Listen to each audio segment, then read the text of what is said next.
ഇന്ന് രാവിലെ 31/2025 രാവിലെ കണ്ട കാഴ്ചയായിട്ടത് നമ്മുടെ തിരുവങ്ങൂരിന്ന് കോഴിക്കോട് ഭാഗത്തേക്ക് പോകുമ്പോൾ സർവീസ് റോഡിൽ ഒരു KSRTC സ്വിഫ്റ്റ് മൂകാംബിക എന്ന് വരുന്ന വണ്ടിയായിരുന്നു ഡിവൈഡറിന്റെ ഉള്ളിൽ കൂടെ കയറി പോയിട്ടുണ്ട്. വലിയ പരുക്കൊന്നും ഇല്ലാന്നാ പറഞ്ഞത്. പക്ഷെ ഡീസൽ ടാങ്ക് പൊട്ടിയിട്ട് ഡീസൽ റോഡിലോട്ടായിട്ട് ആൾക്കാരൊക്കെ സ്ലിപ്പായി വീണിരുന്നു. അങ്ങനെ ഫയർഫോഴ്സുകാർ വന്നിട്ട് അത് ക്ലിയർ ചെയ്യാം.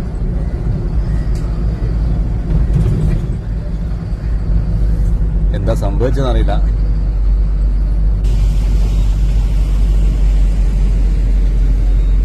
ഡിവൈഡറിന്റെ ഉള്ളിൽ കൂടെ കയറിപ്പോയിട്ടുണ്ട്.